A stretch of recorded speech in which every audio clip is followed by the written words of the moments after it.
The U.S. government may just be banning TikTok nationwide. It's a big story. A proposal to do just that already has passed the House of Representatives. And that proposed ban has not just users, but business owners up in arms big time. Joining us now live is Dr. Trevor Buffoni. He is a dance instructor and an avid opponent of this TikTok ban. Dr. Buffoni, first off, tell us what you do in Houston and how you use TikTok. Well, I was a high school teacher for several years at Bellaire High School, and I went viral with my students. I was the dancing teacher. And what we did was we built community through TikTok, through doing these dances together, through doing things in unison. And so TikTok really revolutionized my classroom and my teaching. I do a lot of different stuff. I also work with a lot of small businesses in Houston through Fun Love Media, which is a social media marketing agency I work for, where I manage accounts. I manage TikTok accounts, right? And so this ban really has a lot of, if it goes through, will have a lot of widespread repercussions in ways that I don't think people are actually thinking about. Yeah, and I mean, you are heavily involved in this. In fact, you just got back from Washington with some other influencers. What was your message to the lawmakers up there? How would banning TikTok impact influencers and business owners like yourselves? What did you tell the lawmakers? Well, there are over 7 million small businesses in the United States that rely on TikTok. Many of these rely on TikTok for the bulk of their income, right? This is where people's livelihood is based. And so that's just one part of this conversation, but it's also an important space where we have built communities, right?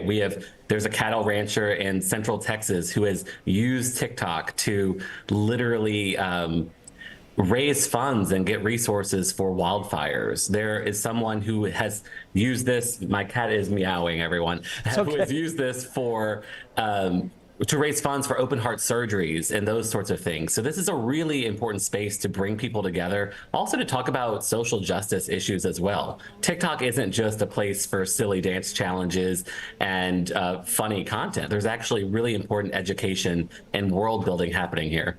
And how many users do you have, viewers do you have on TikTok yourself? I have about 300,000 followers on TikTok. Wow, 300,000. Tell me one more thing. How is TikTok different or even better than some of the other social media apps that many of us use? Well, TikTok really is known for a community building app. The way that TikTok works with the algorithm, it finds you and it gives you the content that you are interested in. So you can really find a community of, say, Houston Astros fans or rodeo fans in a way that's really difficult on, say, Twitter or Facebook. Okay, so it lets you pinpoint your audience in a much better way, right? Exactly. Zero in on the folks you want to talk to. Right, and because of that, people can actually do much more impactful work.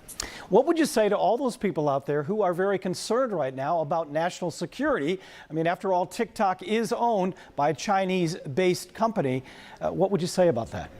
Well, I think what we all, speaking for the content creators I was in Washington with, we all think this is an issue, and we all think that this is something that's affecting social media platforms across the board. What we would like to see is for our lawmakers to really listen to us and listen to people that use these platforms to try to come up with comprehensive policy that looks at social media across the board. A lot of the things that they're saying that TikTok does, we already know that Meta does, right? And we've seen the way that Twitter works and so on and so forth. And so I think we just want more transparency and we want more honest conversations. Okay, Dr. Buffoni, we will be covering this subject very extensively in the days to come. Thank you so much for joining us. Really appreciate it. Thank you for having me.